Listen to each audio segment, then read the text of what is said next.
et l'OL ont calé tous les deux. Bonjour à tous et bienvenue dans votre émission Place Publique. Vous le savez, dans la première circonscription, les électeurs sont appelés à retourner aux urnes pour les législatives partielles suite à l'annulation du scrutin de juin dernier. Le premier tour de ce scrutin partiel aura lieu le 18 mars prochain et si besoin, un second tour aura lieu, lui, le 25 mars. D'ici le premier tour, Place Publique accueillera les candidats par 2 d'abord, puis la semaine prochaine, ils viendront par 4. Ils sont 8 candidats en lice. Ramlati Ali, Elad Chakrina, Daniel Zaidani, Dunouraini Bouana, Mouta Bakar, Mikidadi Big Abdullahi, Bakar Ali Boto et Alexandre Al-Suet. Et pour ce premier débat, nous accueillons Ramlati Ali. Bonjour. Bonjour et bonjour à tous et à toutes. Nous accueillons également Dunouraini Bouana. Bonjour. Bonjour à tous, bonjour à toi aussi. Et tous deux, vous êtes candidats sans étiquette pour ce scrutin partiel. On attend les questions des auditeurs, des internautes et des téléspectateurs au 02 69 60 01 01 ou par SMS au 06 39 69 67 67. L'émission est en direct en radio, télé et en live Facebook. Watku Futimwezi, Maraba Ivomlio Nawasi, Harma Changazola, Place Publique, Mfumonu Pia. Hadisi dezi vote zituzarudisiwa harma albavula handa la hun maure vote zungu hao depute wa maure maraini makandida wao wa nane tu nede Ramlati Ali, Elad Chakrina, Daniel Zaidani, Dunouraini Bouana, Mouta Bakar, Mikidadi Ajlohna Haldina la Big Abdullahi, Bakar Ali Boto Ivo na Alexandre Al-Suet leor lahiki waili miongoni mwao ikomba waka vingarangia sasa itoka oyoti Ramlati Ali na Bwana Dunouraini Bouana si mwezi wanyo waili Voshea rizi wa maore. Ti voshea zuezi na wa maore warvulisha. Ri silinda masala ya wao pia warvulikia warvulia warunga handia za tele radio na interneti harma ikavu mbili sitini na shinda sitini kavu moja au handia za SMS kavu sita 30 na shinda sitini na saba sitini na saba. Tout d'abord par rapport à l'actualité, un premier commentaire par rapport à l'actualité sur ce que revendiquent les manifestants depuis le début de ce mouvement de grève générale pour la sécurité ou contre l'insécurité. Quelle solution, si demain vous êtes élu, pourriez-vous proposer pour notre département? Madame Ramlati Ali. Merci Siti Daroussi.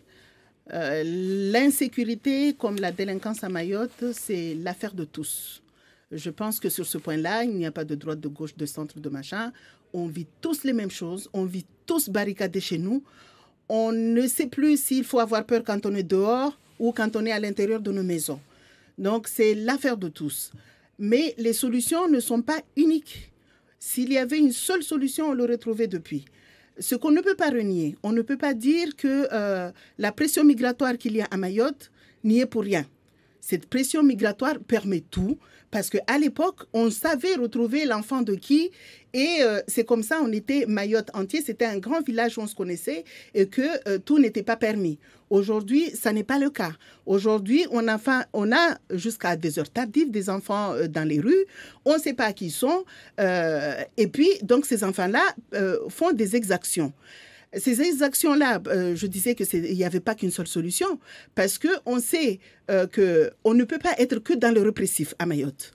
Mais même ce répressif, que je dis qu'on ne peut pas être que dans ça, il y a un sentiment d'impunité, il faut qu'on se le dise.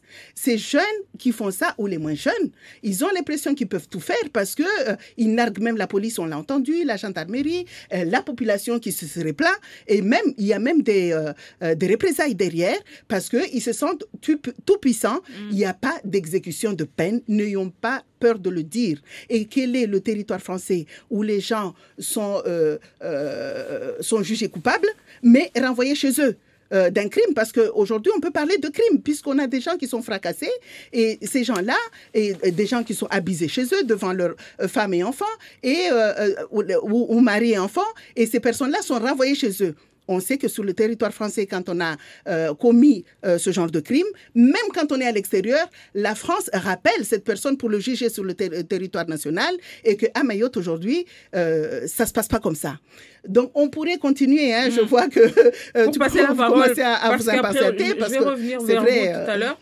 Dunouraini Bouana, sur ce qui se passe aujourd'hui, vous, élu député demain, quelle solution pourriez-vous proposer? Sachant, je rappelle quand même au passage que la sécurité, c'est une mission régalienne de l'État.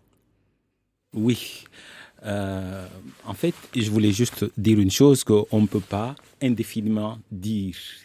C'est le problème de l'État, c'est le problème de l'État. Ça fait 10 ans qu'on dit que c'est le problème de l'État, il n'y a jamais de solution. Il serait temps que nous-mêmes, Mahorais, on s'interroge sur ce que nous faisons pour Mayotte, ce que nous faisons contre la délinquance et contre l'insécurité à Mayotte.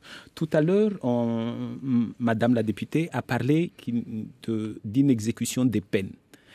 Est-ce qu'il y a des peines déjà qui sont prononcées à Mayotte? Ce que je sais simplement par rapport à la plupart ou à la grande majorité des enfants mineurs qui font des méfaits dans les rues ou n'importe où le soir, ils sont juste rappelés, ils méritent juste, ou on leur donne juste un rappel à la loi. C'est ça ce qui se passe ici. Et quand on a la chance d'être clandestin, on vous renvoie chez vous. Et dans ces deux cas que je viens de citer, il n'y a pas de peine. On est d'accord. Il faut dire les choses. La troisième chose, quand il y a une personne un délinquant a la malchance d'être condamné et jugé, il est mieux loti à Majicavo que quand il est dehors. Vous voyez? Donc, je sais pas c'est quoi la peine. Donc, tout à l'heure, vous disiez qu'à nous, Mahorais, de nous intéresser à voir ce qu'on pourrait faire. Mais quoi, par exemple? Vous êtes candidat à la députation.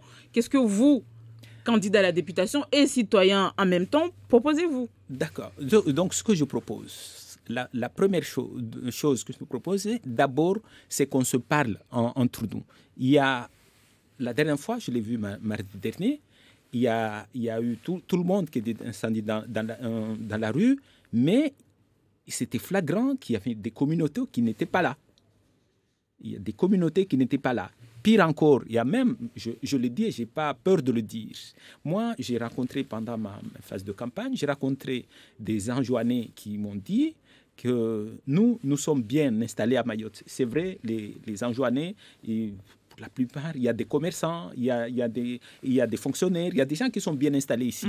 Et cela, on m'a rapporté, une personne était dans les manifestations, on l'a agressé entre guillemets en disant vous êtes dans un journée, vous êtes responsable, venez pas ici dans la manifestation. Or, ils sont aussi, comme Madame la députée l'a dit, ils sont aussi à Mayotte. Il y a des Anjouanais qui sont victimes. En fait, moi, j'aime pas, c'est l'histoire qu'on a dit tout à l'heure, qu'il faut indexer une partie de la population. Je n'aime pas ça. Il faut indexer les délinquants. Ce sont ceux-là et la délinquance. Ma solution, c'est quoi? Je vous entends bien, Monsieur Bouana, mais pour le moment, vous n'avez pas répondu à ma question. Qu'est-ce que vous proposez? J'ai dit, la première chose, c'est que d'abord, on se parle toutes les communautés. Ça, c'est une première chose. Parce que les Anjouanais se connaissent, ils savent très bien les grands Comoriens se connaissent, les Mahorais se connaissent, et quand il y a un méfait dans le village, ils savent le faire, sauf qu'on ne les intègre pas dans la démarche. Ça, c'est une première chose. La deuxième chose, dans ce climat d'impunité, d'absence de peine, moi, je propose qu'on fasse une réunion avec le juge, le préfet, pour qu'on s'interroge exactement sur l'application du code pénal à Mayotte. Vous comprenez, à partir de quand on peut sanctionner? On a l'impression, et c'est le cas, il y a trop de laxisme dans l'interprétation des textes ici à Mayotte. J'en veux pour preuve, un mineur qui avait sabré un juif à Marseille, un juif à Marseille, il est en prison au Beaumet à Marseille, c'est quand même grave. Ici, à Mayotte, un mineur fait un délit, on le rappelle juste à la loi. Donc ça c'est grave. Et la troisième chose que je voulais dire par rapport à ça, je propose, juste, je retrouve sur mes notes, là. La dernière chose que je voulais proposer, c'est que dorénavant, on aille au-delà, au niveau du fichage ADN. Du fichage ADN. Nous sommes que 200 000 habitants à Mayotte. Celui qui a peur d'être fiché, qu'il nous le dise. Mais quand on fait un délit, c'est normal qu'on le retrouve, qu'on aide la police dans ce genre de démarche. Il y a déjà les empreintes, normalement, quand on est arrêté. Oui, mais le problème, il y a les empreintes, ce n'est pas suffisant. Mais moi, je propose un fichage généralisé. généralisé. Je finis tout juste. Un fichage généralisé. Pourquoi? Ça permet à tout le monde d'être identifié tout de suite dès l'instant où on fait un délit. Même quand on n'a rien fait, c'est-à-dire moi, il faut que je sois fiché, même si j'ai rien fait. Non, mais si c'est les personnes qui ont l'intention de faire quelque chose qui doivent avoir peur. Parce que l'enjeu aujourd'hui à la sécurité de Mayotte en vaut la peine. Madame Ramlati Ali. Je pense qu'il faut à un moment qu'on arrête les études et que l'État soit dans l'action.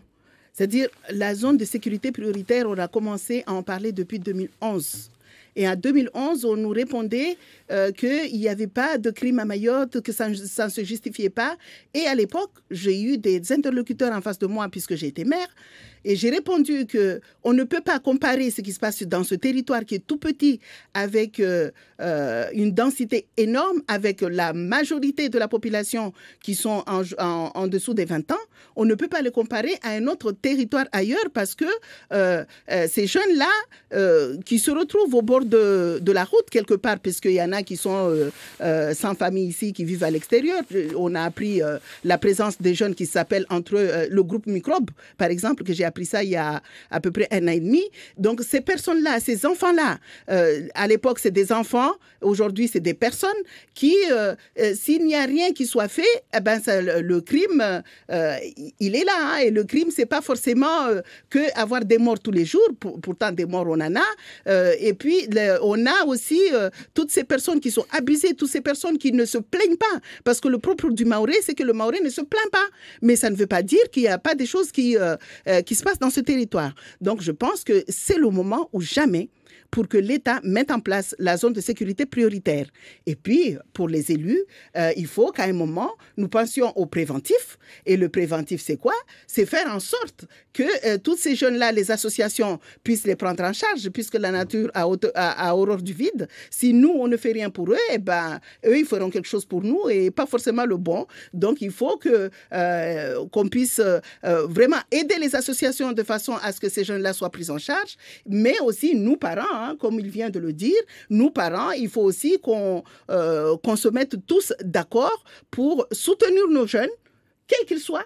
À Mayotte, avant, j'avais pas que mon enfant. Tous les enfants étaient les miens. Donc, il faut un peu qu'on revienne un petit peu dans notre façon d'être et notre façon de vivre. Mais aussi, il faut que le procureur et puis le tribunal le comprennent qu'un enfant qui soit puni par un adulte, c'est pas un adulte qui fait du mal aux mineurs, mais il faut qu'à un moment, on tienne nos enfants qui sont tous dehors, qui sont pas à l'intérieur de leur maison. On va prendre une Hakim au téléphone. Bonjour. Bonjour. On vous écoute.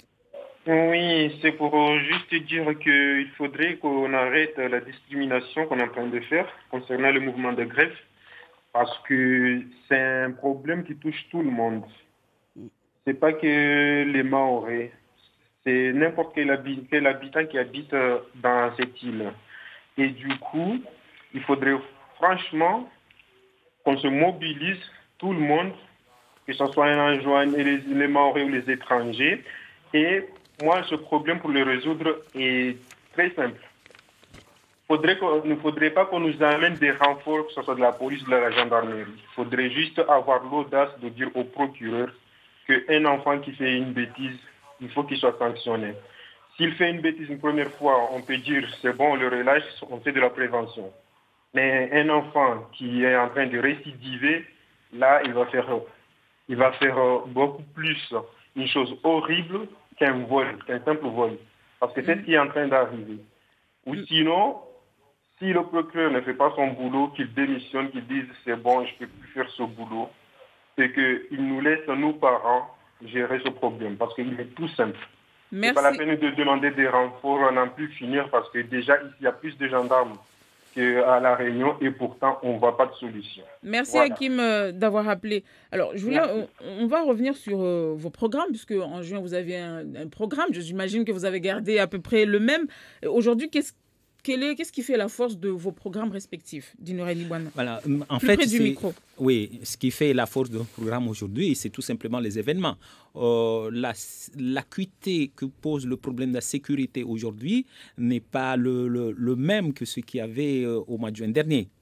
Mais je vais juste, par exemple, toujours pour continuer dans le sens de la sécurité et pour Mayotte en général, je voudrais ici, avec beaucoup de sérieux, dire qu'il faut enfin qu'on arrête le blocage. Qu'on arrête les blocages parce que c'est contre-productif et ça envoie un mauvais signal de Mayotte à l'extérieur. Qu'est-ce qu'il faudrait faire alors? Pourquoi? Non, mais je continue juste pourquoi. Est-ce que vous savez que 75% de la population de Mayotte, elle se situe en Petite Terre, Mamoudzou et Koungou. Curieusement, vous pouvez faire le tour, ils ne sont pas bloqués. Ceux qui sont bloqués, ce sont ceux qui sont du nord et de l'extrême sud. C'est tout de même extraordinaire que les gens, les commanditaires de cette lune ne se rendent pas compte de cette inégalité, de cette injustice par rapport à la population. Il faut qu'on arrête. Le problème, et je suis ravi d'avoir en face de moi Madame l'ancienne maire de Pamandzi. Je pose la question, quand elle a été maire ou même maintenant, parce qu'elle est conseillère municipale, c'est ça? Absolument. Qu'est-ce que vous faites à Pamandzi par rapport à cette histoire d'insécurité? C'est quoi les réponses de la mairie? Les réponses de la mairie ont été multiples, comme oui. je viens de le dire. On a essayé de soutenir nos associations. On a aidé des associations de jeunes de Petite Terre, les 10-15. On a mis en place, ça a été la première, comment on appelle ça, le CISPD, la lutte contre la délinquance, mais intercommunale. Et dedans, on avait ces jeunes-là qui étaient avec nous, avec des médiateurs pour expliquer aux autres jeunes qu'il fallait absolument arrêter parce que finalement, ils se faisaient plus de mal à eux qu'aux adultes. On a initié des discussions intercommunautaires, comme vous dites, vous l'avez dit tout à l'heure, avec tous ceux qui vivent dans ce territoire, que ce soit Anjouanais, Grand Comorien, les métropolitains, parce qu'à un moment, c'était surtout les métropolitains qui étaient fragilisés, notamment en Petite Terre, qui étaient visés. Et donc, on avait mis toutes ces choses-là en place. Et en dernier ressort, donc j'avais, à l'époque que j'étais maire, j'avais pris cet arrêté de couvre-feu, comme on l'appelait à l'époque, pour essayer d'encadrer ces jeunes. En fait, je dis ça parce que je suis convaincu que les élus n'en font pas suffisamment. Je pose la question parce que j'ai appelé une personne de Pamandzi, un notable, pour pas que ce soit vicié. J'ai demandé, est-ce que la police municipale patrouille le soir à Pamandzi? Mais là, on entre sur on m'a dit non, ce que je vais dire, c'est que je vais dire. Ce que je vais dire simplement, c'est que aujourd'hui, dans les propositions qui ont été proposées par l'ensemble des élus, c'est des fausses propositions. Là, vous savez, il y a une douzaine de mesures qui font qu'il faut demander. Si ces mesures-là, il faut appeler M. Macron ou son Premier ministre qui viennent par rapport à cette liste de mesures. C'est des mesures complètement farfelues qui ne répondent. Parce que je prends juste comme ça au hasard les groupes de contact. Là, Madame la maire a parlé d'un CSDP communal, CSPD, prévention de la délinquance, qui existe déjà. Donc, on dit un groupe de contact entre les gendarmes et le truc. Il n'y a pas besoin de Premier ministre pour ça. On est d'accord, c'est fait. On nous dit assurer l'affectivité des sanctions judiciaires. Il y a l'effectivité des sanctions judiciaires. Il n'y a pas de sanctions judiciaires ici. Vous comprenez? Je lis encore une compagnie de CRS à Mamoudzou. Avant, on l'a dit tout à l'heure, il avait été dit qu'il y aurait le GIGN à Mayotte. On en a parlé. Il y a une antenne GIGN installée depuis. Ah bon? Oui. Et pourtant, il y a une antenne GIGN installée. Oui, alors c'est les moins forts. Mais on a compris que vous n'êtes pas du tout convaincu par les 12 mesures annoncées. Non, ce que j'ai dit simplement, c'est que quand la police, elle dit qu'on n'a pas les moyens, et je l'ai dit et je le rappelle, jusqu'en 2004, tous les moyens qui étaient utilisés ici à Mayotte, c'était les moyens de la collectivité. Avec le préfet comme exécuteur ou exécutant, je ne sais pas, exécutant, il n'en demeure pas moins que les moyens, c'est les Mahorais qui les ont avancés. Donc aujourd'hui, si on a des problèmes de vedettes maritimes, de voitures, pourquoi on ne préfinance pas, puis un terme après, demander... Qui doit préfinancer? ceux qui sont victimes des méfaits des délinquants. Pourquoi le conseil départemental... Donc, vous êtes en train de dire que les collectivités locales ou la population doivent préfinancer... Non, je dis tout simplement que pendant longtemps, nous, on a fait les choses ici maintenant, qu'on puisse préfinancer et aller se battre parce que la mission est imminente et il faut la faire, il faut l'exécuter, mais pas vous pleurer, tout simplement dire, voilà, la France doit faire, mais la France n'est pas là. Elle n'est pas là. Mais la sécurité, c'est une mission régalienne de l'État. Oui, moi je veux bien, mais si la population préfinance des actions j'ai pas dit la population, j'ai pas dit la population. J'ai dit pendant longtemps le conseil, la collectivité payait. Aujourd'hui, je ne vois pas pourquoi le conseil départemental, voire les communes, n'aideraient pas dans les moyens, voire ils ont plus de sous. Vous êtes d'accord avec... Oui, non, par contre, non, mais je dis juste une chose. Oui, par contre, pour aller prendre des billets d'avion, moi, je dis, aujourd'hui, avec l'Internet, on peut faire des conférences, régler les problèmes que de faire déplacer les gens. Des avions et des avions de moyens pour aller en France, régler des problèmes qu'on ne règle jamais. Avant de vous passer la parole, une question, M. Bouana. Donc, vous dites, si je vous ai bien compris, qu'on devrait préfinancer toutes ces actions-là pour aider les forces de l'ordre aux députés d'aller défendre, et ça c'est mon rôle. Là, je fais un résumé. Voilà. Et donc, pour vous proposer qu'on le prenne sur l'argent avancé pour tous les voyages, si j'ai bien compris. Mais est-ce que ça sera suffisant? Ce qu'ils demandent. D'ailleurs, il y a des chiffres farfelus qui circulent. Dans le fameux document des élus, il y a demandé 500 postes de policiers, de gendarmes. C'est ça. Il y a demandé, les 500 postes. Moi, je dis 500 postes. D'abord, il n'y a pas besoin de 500 postes parce que ces jeunes-là, les gens qui font des méfaits, on les connaît. Il y a juste la sanction derrière qui n'est pas effective. Madame Ramlati. En tant que députée, en tout cas ce que je souhaite, ça serait d'aller travailler avec les élus. Les autres élus, c'est-à-dire les maires, les conseils départementaux, pour qu'on puisse ensemble, parce que personne à lui tout seul ne peut avoir la solution. Ça, je suis catégorique là-dessus.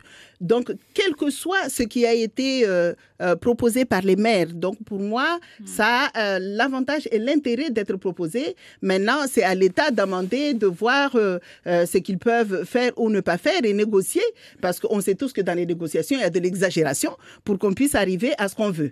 Donc, moi, là-dessus, je n'ai pas de commentaire particulier à faire par rapport à mes collègues élus, puisque il l'a dit ici, je suis conseiller municipal à Pamandzi. Et donc, je pense que l'État a son rôle à jouer.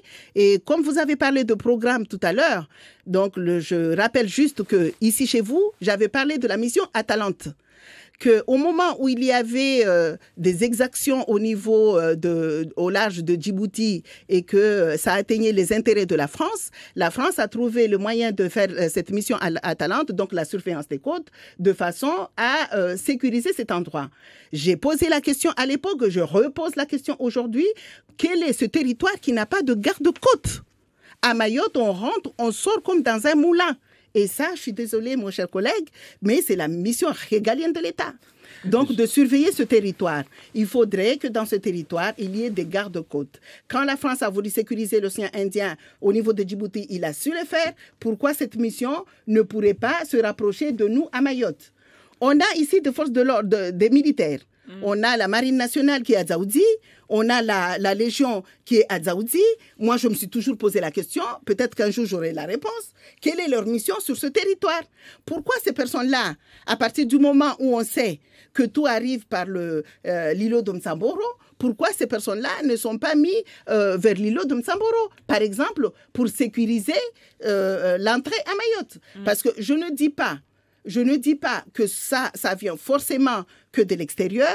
On a nos délinquants qu'on fabrique nous ici. Qu'on fabrique nous à Mayotte, mais aussi, il faut qu'on se rappelle qu'au moment où il y a eu beaucoup de reconduites à la frontière, à l'époque, les enfants étaient restés sur ce territoire. Et ces enfants qui se retrouvaient, ces enfants de rue qui se retrouvaient là sans parents, sans tout ça, aujourd'hui, c'est des adultes. Parce qu'aujourd'hui, on indexe les enfants. Mais non, il n'y a pas que des enfants. S'il n'y avait que des enfants, je pense que la solution, on aurait pu la trouver. Mais il n'y a pas que des enfants. Donc, je pense qu'il y a tout ce pan de prise en charge qui pourrait se faire, et à commencer par le député qui doit arriver, que j'espère que ça sera moi, mais devrait pouvoir négocier avec l'État de façon d'abord à ce qu'il y ait cette zone de sécurité prioritaire, qu'il y ait une meilleure répartition de l'armée qui est sur ce territoire, et que la mission Atalante, si ce n'est pas cette mission Atalante, eh ben, qu'il y ait des gardes-côtes au niveau de ces territoires, et ne pas oublier d'aller vers les Comores, parce que c'est de là-bas qu'il s'agit. On a plusieurs nationalités à Mayotte, mais ces nationalités, ils viennent tous des Comores. Donc je pense qu'il faut à un moment que de l'autre côté aussi, que ça soit sécurisé, de façon à ce que les gens ne partent et ne reviennent comme ils veulent, et que la coopération régionale, et là c'est pas moi qui le dis, c'est le président de la commission du groupe d'amitié avec les Comores qui le dit, c'est-à-dire Mansour Kamartine, qui dit que la coopération régionale doit être une réalité aux Comores. Et dernier point, à ne pas oublier, toutes ces personnes-là qui viennent à l'hôpital pour chercher la santé ici doivent être soignées chez eux, mais ça ne suffira pas si on n'a pas trouvé le moyen d'enlever le droit de sol à Mayotte, et il faut qu'on y arrive par un moyen ou un autre. Aujourd'hui, on parle d'hôpital international. Si c'est ça la solution, le Conseil d'État a l'air de dire que c'est pas trop ça, mais il faut qu'on y arrive pour que on puisse sortir de ça. J'insiste toujours que les solutions, il n'y en a pas qu'une seule, sinon on aurait trouvé depuis. On prend une personne au téléphone. Après, je vous donne la parole. Bonjour. Allô? Bonjour, oui, Christian. Oui. Oui, bonjour. Bon, je ne vais pas vous reprendre sur sur l'actualité de la sécurité. Je voulais juste poser une question. Nous avons vraiment l'impression ici quand même que nous ne sommes pas dans un état de droit, et droit de respect par les habitants, dû à l'exploitation quand même de tous ces Comoriens ou autres qui arrivent, qu'on exploite, que certaines familles exploitent dans les familles, qui n'a pas une nourrice non déclarée, qui ne fait pas des constructions non déclarées, on ne voit aucun permis de construire. Les employés travaillent la nuit à des salaires de misère, déclarés, pas déclarés. Je pense quand même que tout ça, c'est quand même... ça fait partie quand même d'une certaine secteur de non-droit. J'aurais voulu savoir ce qu'en pensent les deux candidats de cette situation qui perdure. Merci Christian. Merci. J'ai envie de réagir tout de suite, parce que quand on dit ça, l'exploitation des Comoriens, eh ben, c'est toutes les nationalités confondues et toutes les catégories confondues, y compris les métropolitains qui le font sur ce territoire. Parce qu'on a toujours cette fâcheuse tendance à dire que c'est les Maoris qui font ci, qui font ça. Je ne nie pas. Je ne nie pas que c'est des choses qui arrivent dans ce territoire. Mais je pense que depuis le temps, dire qu'il n'y a pas de permis de construire, si. J'ai été maire, je sais que les permis de construire, c'est de plus en plus. Avant, il n'y en avait pas. Aujourd'hui, il y a des permis de construire. Il y a aussi l'inspection du travail qui fait son travail et qui devrait continuer à faire son travail pour éviter qu'il y ait l'exploitation des Comoriens, entre guillemets, comme on le dit, parce que l'histoire des immigrants à Mayotte, la même histoire se passe en France métropolitaine. Il faut qu'on se dise les choses. Et les gens qui sont en France métropolitaine, ce n'est pas les Maoris qui les retiennent là-bas. Ils sont là-bas et ils vivent comme ils peuvent. À Mayotte, ils vivent comme ils peuvent. Ils sont exploités, oui peut-être, mais est-ce qu'eux, il faut autre chose pour ne pas être exploités? Et je n'aime pas, comme il l'a dit tout à l'heure Dinouraine, moi je n'aime pas opposer les gens. Dire eux c'est les clandestins, eux c'est les Sanchouanais, eux c'est les Comoriens et nous on est les Maoris. Moi ma définition de Maoré, c'est toute personne qui vit à Mayotte en situation régulière et qui aime ce territoire. Donc moi ça c'est la définition du Maoré. Donc aujourd'hui, aller opposer les gens parce qu'on les exploite, moi je ne suis pas dans cette dynamique-là. Personne n'exploite personne. Peut-être qu'il y a de l'entraide, mais voilà, on ne peut pas faire autrement non plus. Monsieur Madame la députée, plus près du micro s'il vous plaît, on ne vous entend pas. La députée, je veux vous dire que si il y a des gens qui exploitent les clandestins, j'ai eu l'occasion de le dire, vous savez que pour avoir une carte de séjour, On est à 99% en situation irrégulière avant d'avoir une carte de séjour. Donc, on n'a pas le droit de travailler, ni de vivre tout simplement. Enfin, quand on arrive à la préfecture, on dit voilà, moi je suis clandestin, je veux une carte de séjour. On me dit voilà, revenez avec 600, 1000, 1200, voire beaucoup d'argent. Ce sont ces clandestins. Moi, j'ai posé la question un jour, disant mais ces 1000 € là qu'on demande aux clandestins, ils viennent d'où? Ils viennent d'où? Moi, enfin, je l'ai dit comme ça, plaisantant, mais c'est certainement ma télé ou mon ordinateur portable. Vous comprenez? Il y a des gens, il y a une organisation, je dis étatique, c'est l'État qui est en train d'exploiter les clandestins. On nous pousse aujourd'hui, tout le monde s'interroge, mais comment ça se fait que la délinquance ne faiblit pas? Quand on met autant de pression, je l'ai dit, ce sont mes chiffres à moi, je l'ai dit, c'est de l'ordre de 15 millions d'euros annuels qu'on ponctionne sur les clandestins. 15 millions d'euros. Et là, ce monsieur est en train de dire, mais oui, les Mahorais, vous exploitez. Eh bien, mon cher monsieur, on n'est pas les seuls. Il faudrait peut-être qu'on règle le problème de la délinquance à Mayotte, parce que ça pose un vrai problème. Ça, c'est une première chose. La deuxième chose que je voulais dire par rapport à ça, c'est quoi la position du MEDEF par rapport à ces histoires de clandestins? Le MEDEF ne s'est jamais beaucoup prononcé parce que ça les arrange, y compris, comme l'a dit Madame la députée, au niveau national. Je n'ai jamais entendu la position du MEDEF au niveau national par rapport à ces clandestins. Vous prenez donc, c'est vrai, moi, ça mérite beaucoup d'entendre ce genre d'intervention qui ne fait que diviser les gens. Moi, ce que je dis simplement, il faut absolument indexer les gens qui sont coupables de fautes. Aujourd'hui, il y a des délinquants, et je le dis encore, on les connaît. On les connaît. Il n'y a pas besoin d'avoir des gendarmes derrière chaque Mahorais parce qu'on les connaît. Maintenant, on les connaît, on les ramène devant le juge. Après, il ne se passe rien. Il ne se passe rien. Le juge d'application de peine, il fait quoi? Je ne sais pas. Il est peut-être en vacances, je ne le connais pas. Hein. Mais en tout cas, il y a un gros problème. Sur la question de la sécurité, parce que encore les auditeurs et ceux qui nous écoutent nous envoient des questions, ils insistent sur cette question. Par rapport à ce que vous avez dit tout à l'heure, vous nous avez dit que sur votre programme, vous parlez notamment de la mission Atalante, vous parlez de différentes mesures, et Amina, c'est son nom, la personne qui a envoyé sa question, pendant que les 7 mois où vous avez été député, est-ce que tout cet exposé-là que vous venez de nous faire, est-ce que vous l'avez fait connaître auprès du gouvernement? Absolument. Je l'ai fait connaître au moment où on a voulu lever l'état d'urgence. Au moment où on a voulu lever l'état d'urgence en France métropolitaine, j'ai signalé qu'à Mayotte, on est quand même la porte d'entrée de l'Europe.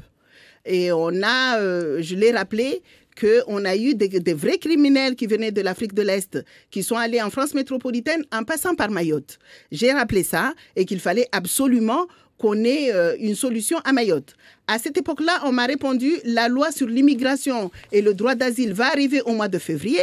Et effectivement, depuis le 21 février 2018, la loi sur l'immigration et le droit d'asile a été déposé, le projet de loi donc a été déposé à l'Assemblée nationale. Actuellement, c'est les discussions dans les différentes commissions. Je peux vous dire que le 7 mars, c'est-à-dire après-demain, ça passe à la commission des lois. J'espère bien que notre député Kamardine va retourner puisqu'il est à la commission de loi pour aller parler de la motion des élus mahorais. Et le 27 mars, ça sera à la commission sociale qui devrait se positionner sur l'immigration sur le territoire national. Et donc, ça sera l'occasion, ça sera au lendemain donc, des élections du député. Si c'est moi, j'irai donc porter la voix de Mayotte sur ce projet. Pour Mayotte, en quoi ça concernerait notre... Est-ce qu'il serait appliqué en tant que tel ou il y aurait encore des adaptations? Justement, il faut lutter. Toutes les discussions qu'on a eues là, c'est pour dénoncer. Moi, je ne suis ni contre le juge, ni contre les procureurs, ni... C'est ces adaptations-là qui m'exaspèrent. Pourquoi à Mayotte, on n'utilise pas les mêmes lois qu'en France métropolitaine? Pourquoi les Mahorais ont le sentiment que quand il s'agit d'eux, on leur applique la loi, mais quand il s'agit, tout à l'heure, j'ai bien aimé, je l'ai noté, quand on a la chance d'être clandestin, il l'a dit tout à l'heure. Donc, quand on est clandestin, ce n'est pas les mêmes lois qui s'appliquent. Donc, le tout, c'est de dire qu'il faut que ces lois, d'ailleurs, ce projet de loi sera même envoyé au conseil départemental à Mayotte, comme en Guyane, pour que les élus puissent se positionner. Il y a un déficit de parole par rapport à ma concurrente. Mais bon, allez-y.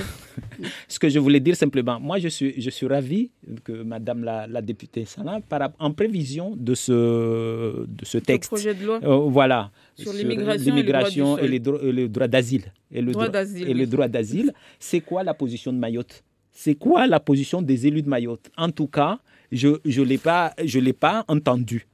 Peut-être attendons l'arrivée en commission des lois pour dire notre position c'est celle-ci, mais on aimerait savoir qu'est-ce qui va se passer. On ne va pas attendre le jour, comme vous le dites tout à l'heure, qu'on va nous demander l'avis au Conseil général, parce que normalement il y a une saisine.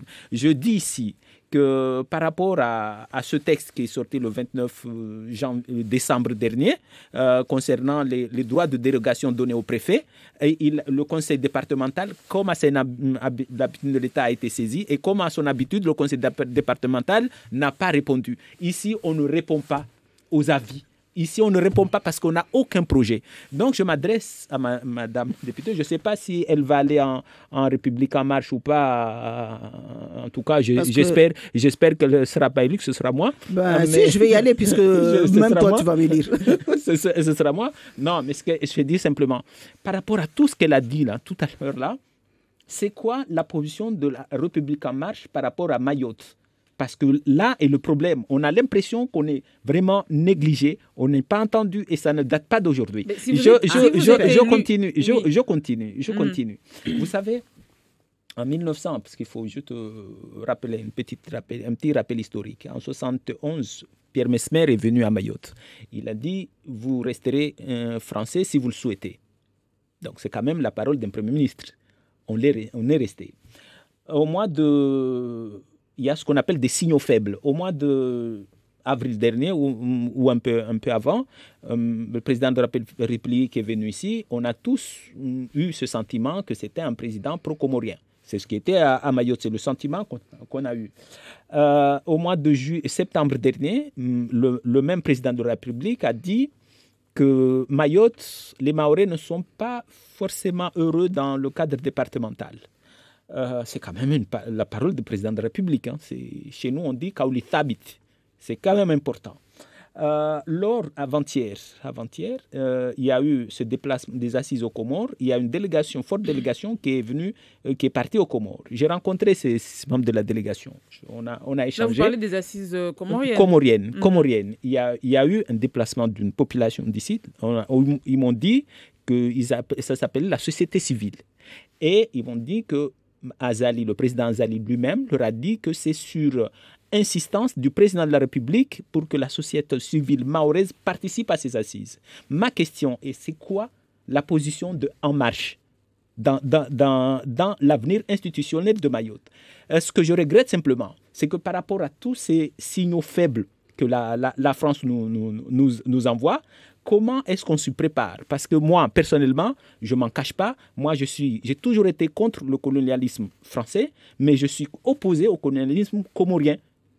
Je ne veux pas que demain, les Comores viennent nous coloniser parce qu'ils sont plus nombreux, parce qu'ils ont de l'expérience. Ce que je dis simplement... Mais là, en tant que candidat à l'élection législative partielle dans la première circonscription, voilà, en tant que candidat, présenter des propositions. Voilà, ma proposition, c'est ça. Au lieu d'attendre, comme l'a dit Madame la députée tout à l'heure, en disant en commission des lois, on va faire, il faut, et c'est ma proposition, faire un livre blanc sur l'avenir institutionnel de Mayotte. Et on va tous quoi en tête de liste de ce livre blanc? C'est que les Mahorais se prennent en charge. Il faudrait qu'on se bouge. À partir de là, on verra comment on doit assumer nos responsabilités. On ne peut pas être à chaque fois aller devant la France en pleurant. Oui, mais vous faites pas ci, vous faites pas ça. Et nous, on fait quoi? On fait quoi comme proposition? Ce que je demande simplement, c'est que le Mahorais doit être responsable. Aujourd'hui, on est en train de saborder notre économie par rapport à ces histoires de grève-là. J'ai discuté avec un banquier qui m'a dit, vous savez, chez nous, à la banque, la chose la plus importante, c'est la confiance.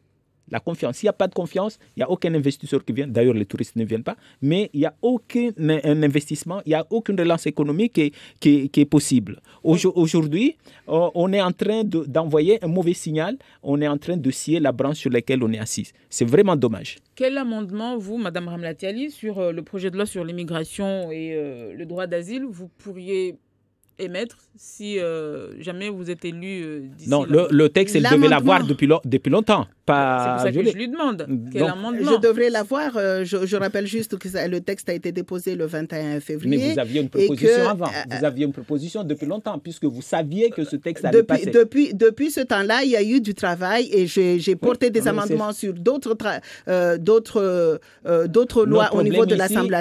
Le problème ici, c'est la sécurité. Tout est problème. Il y a la sécurité. Monsieur Dounouraine, je vous ai laissé parler.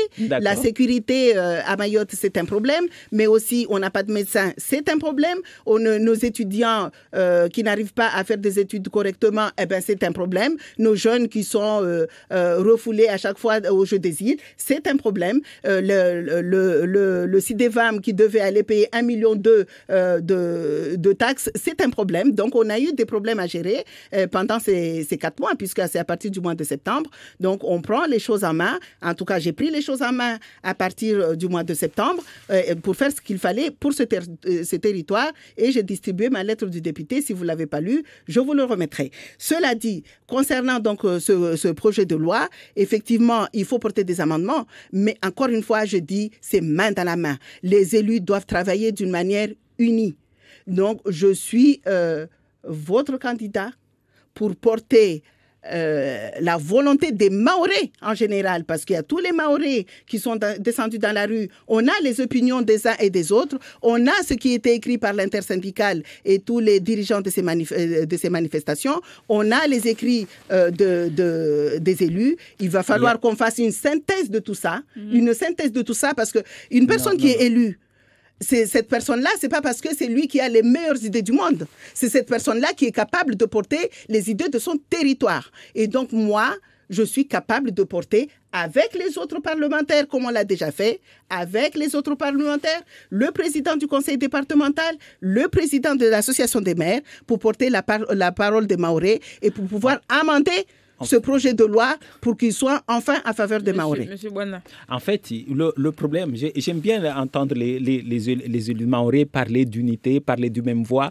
En fait, le problème, c'est que... Il n'y a que comme ça que ça marche. Oui, non, mais ça ne marche jamais. Vous savez pourquoi? Parce qu'au vu de ce qui se passe en ce moment-là, j'ai vu le NEMA, semble-t-il, soutient, enfin, c'est pas semble-t-il, c'est vrai. Le NEMA soutient le candidat LR. Les LR tout d'ailleurs, enfin une certaine partie soutiennent Ali Boto et d'autres soutiennent. Mais moi qui suis acteur qui ai vu l'évolution de Mayotte, j'ai toujours vu Monsieur Wali gérer Mayotte avec Monsieur Kamardine. Ça date de Bamana et ça continue encore. J'ai vu M. Ali Boto travailler avec M. Bamana. Sur votre programme à vous, monsieur. Voilà. Non, ce que je veux dire simplement, c'est que les gens qui prennent la division, ils se mettent en singleton, ils se mettent tout seuls pour pouvoir négocier le maximum.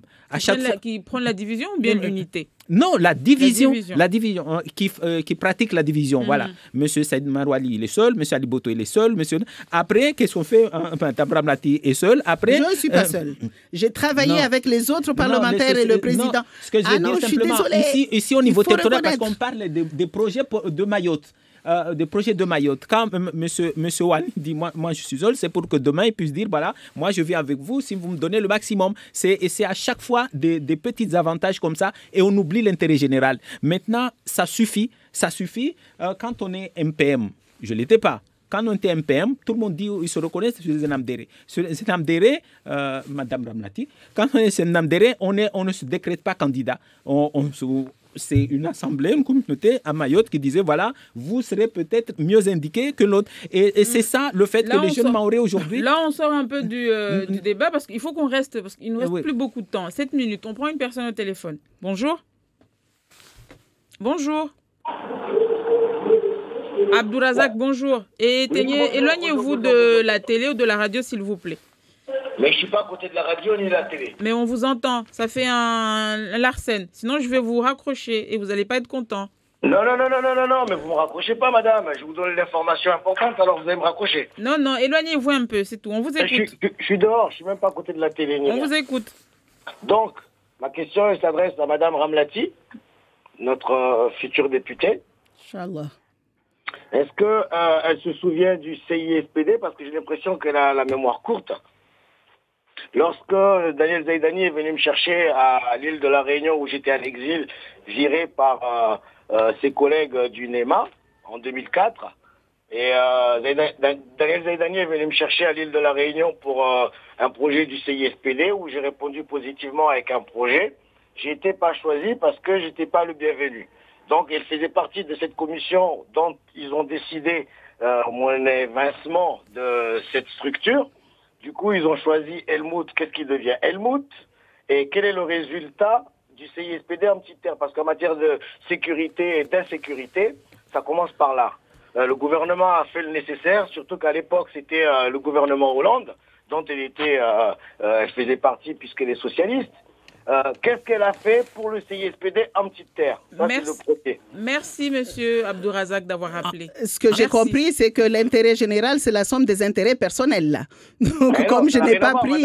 voilà. Non, ça n'a rien à voir. Vous avez choisi un candidat parce que vous l'avez cru. Et maintenant, vous l'avez évincé. Et qu'est-ce qui devient Helmut?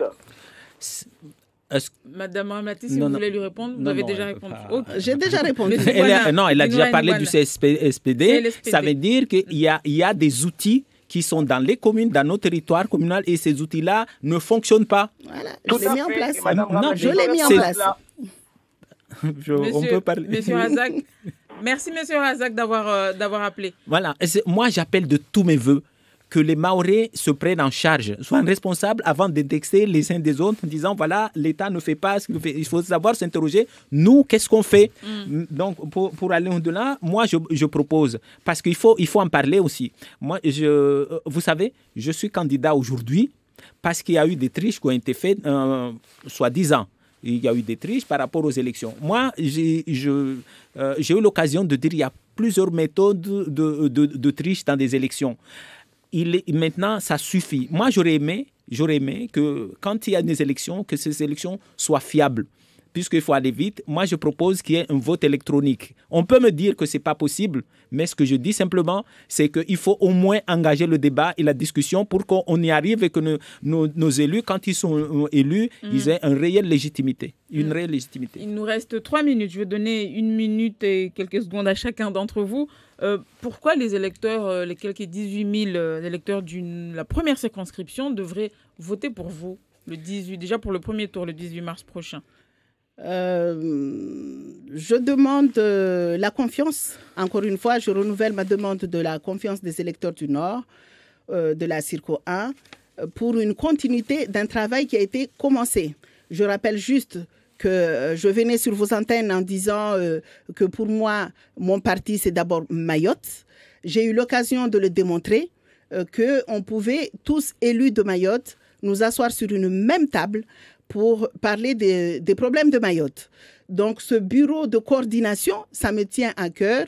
Un bureau de coordination des parlementaires à Paris, il faudrait que ça devienne une réalité. Et c'est comme ça que sont arrivés à construire, les Réunionnais sont arrivés à construire la Réunion, les Antillais pareil chez eux. Et Mayotte, on n'est pas moins intelligent que les autres. On peut faire avancer ce territoire tous ensemble. Et je pense que rien que pour ça, juste pour ça, les électeurs doivent me faire confiance pour continuer le travail commencé. Pourquoi les électeurs devraient me faire confiance? C'est tout simple. Je suis le seul candidat qui ait traversé tous ces autres de tribunaux sans avoir à me... Comment dire, sans avoir à me vendre à telle ou telle proposition. J'ai les mêmes propositions depuis longtemps. Ce que je veux, moi, et ce que je propose aux Mahorais, c'est celui de rendre la confiance à Mayotte. Il faut que les gens puissent venir à Mayotte, puissent investir. Et ça commence par la lutte contre les violences, la lutte contre la délinquance. Et ma réponse est là. Il faut qu'on ait une justice forte qui applique effectivement les décisions de justice. J'aimerais aussi qu'on aille bien au-delà. pour que les voleurs puissent être attrapés avec un système qui sécuriserait. Vous savez qu'il n'y a aucun banquier qui, même au niveau de métropole, tous les documents administratifs faits à Mayotte ne sont pas crédibles, ils sont tous suspects. Et c'est dans ce sens-là que le bas blesse. J'aimerais qu'il y ait plus de confiance à Mayotte et le travail, il revient à nous. Il faut sécuriser tous les documents administratifs. C'est pour ça que je parlais d'ADN au niveau de la sécurité, mais aussi de toutes nos pièces. Peut-être ce serait un gage pour qu'on puisse avoir confiance à Mayotte. Merci. On a fini. Merci beaucoup, Madame Ramlati Ali et Monsieur Dinourani Bouana d'avoir été avec nous ce lundi pour ce premier débat consacré aux législatives partielles pour la première circonscription. Le premier tour, je vous rappelle, est prévu pour le 18 mars prochain. Et demain, nous accueillons Elad Chakrina et Daniel Zaidani. Très belle journée sur nos antennes. Merci à tous et à toutes. Merci, madame. Ça va, c'est bon.